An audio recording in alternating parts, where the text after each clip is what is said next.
We are now well on our way to merge State Bank of India, which is the second associate bank that we'll be merging.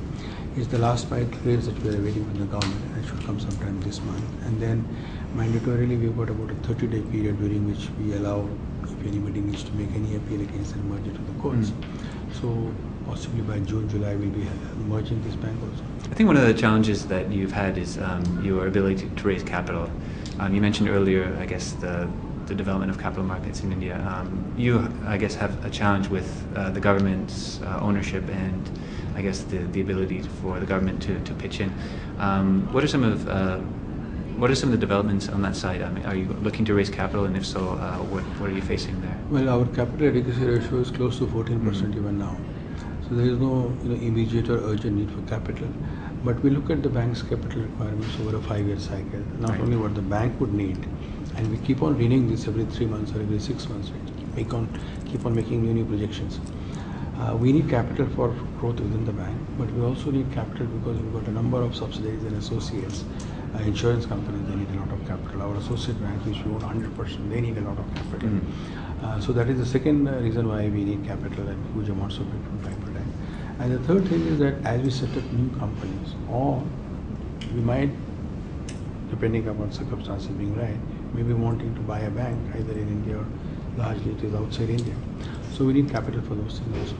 Now, we don't want to be running and raising capital when we need it. We would rather that we raise it in advance. So in that sense, we keep ourselves in preparedness. And my own philosophy is that if we have to raise capital, I would rather go in through with the rights issue so that the government of India can continue to partner with the bank, same way as it is doing in federal. And that's been our approach, and that will continue to be the approach. So you hope to be able to launch a rights issue at some point soon? Well, we'll begin talking about it now, and depending upon how the conversation goes, if we can, we will. If we cannot, doesn't matter, we can do it next year. Okay. Is it a matter of getting the government to change the mandate of the State Bank of India, or is it a matter of getting them to agree to take part in Not the mandate, because we did it 2 years ago also, when the government put in about $2.5 billion by way of capital to State Bank of India. So it's not the mandate. It is simply that, we must have a case. We think we need capital, but they should agree that yes, you need capital. So that will be the stage 1. Stage 2 would be that, then they have to find the money to put in. So there are 2 stages. So it's not a matter of reducing it from the 55% to the 51%, but it's more a matter of getting them to take it. That is the easy part, that we can do it. But no, I don't want to go that route. Okay, I wanted to maybe shift a little bit more into the global scene. I think we've been through this crisis. I mean, what have you seen as the most major impacts on you? I suppose one of them would have been, in a sense, the flight to quality, where you attract a lot of deposits being such a stable bank. But what are some of your key concerns in the sense of the global actually, the global crisis played out to our advantage, not only in terms of flight of safety by way of deposits, but during this crisis there are many foreign banks which let go of their clients across the world, including in India. And many of them were our clients too. So they found that there is a bank which is not holding them in times of distress, and there is a bank which actually is not only holding them but doing more with them. So in that sense, we have gained enormously prestige and trust and reputation, and also of course in terms of business. So those have been the gains. The downside, if you look at the Indian economy, it has been extremely resilient, continues to grow at 7% plus. This year maybe it will grow at 8% plus, and 85% or so of our business is in India. So in that sense,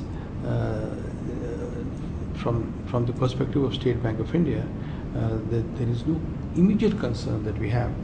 Even outside India, bulk of our business is with India-related businesses, Indian corporates going out, Indian citizens being there.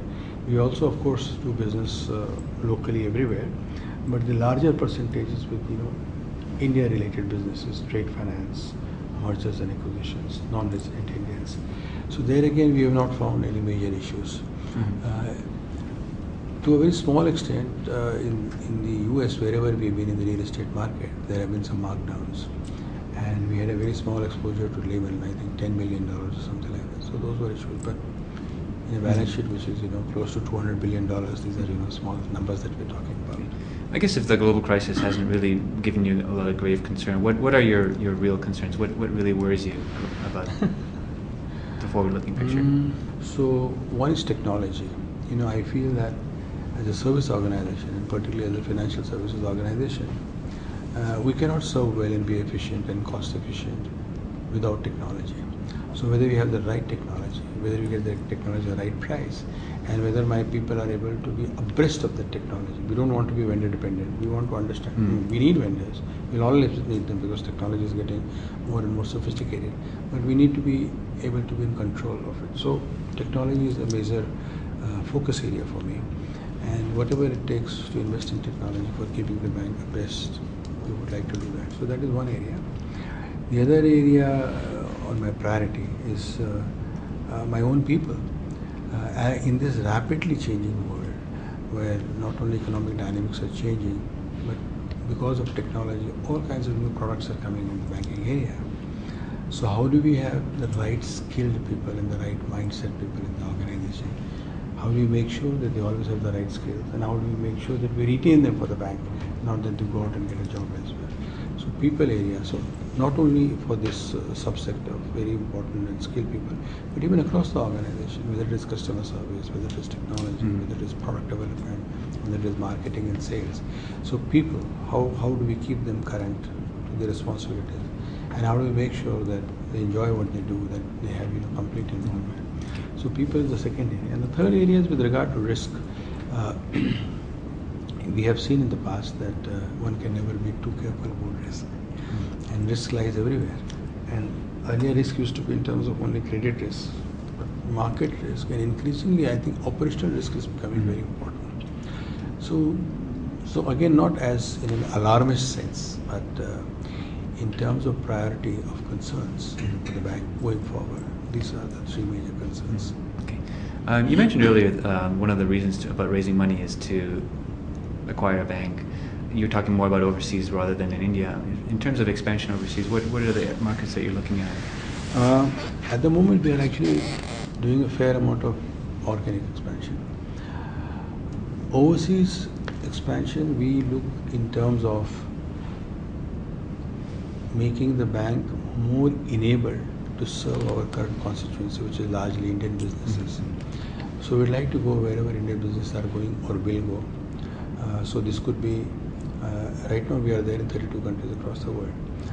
But this could be, for example, in Latin America we don't have a presence, or in Africa we've got a very small presence, so maybe we can make our presence bigger there. So that is one group of countries or objectives for which we may be quite happy to acquire a bank. The other thing is, it could be just opportunities.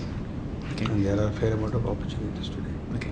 As a final point, you were quoted as saying you're not big enough as a bank. How big would you like to be? When I said not big enough as a bank, it was in the context of Indian economy and Indian businesses. And it was in the context of our capital. We are, somewhere 50 plus in the pecking order of banks in the world. And large as we are in the Indian context, fairly large. And even in the global context, we are, 50 plus. But if you look at China, which is an economy comparable to India in terms of the growth rates, in terms of number of people, in terms of size of economy, etc., there are 4 banks in the top 20. So today in India, if Indian large companies want to do large things like acquisitions abroad or even projects in India, there are not very many Indian banks which can help them. So either they have to go to a clutch of banks, and sometimes, in fact more often than not, these clutch of banks have foreign banks in them. So it was in that context that if India has to grow at 8% plus, the Indian companies are going to grow even faster. And unless banks grow at that pace or have that kind of capital, that they'll not be able to help Indian companies grow. So it should not happen that because the Indian banks are not big and competent enough, Indian economy or Indian business suffers. It was in that context. Thank you very much, Mr. Bhatt. Thank you for speaking to us today. Thank you. It was a pleasure.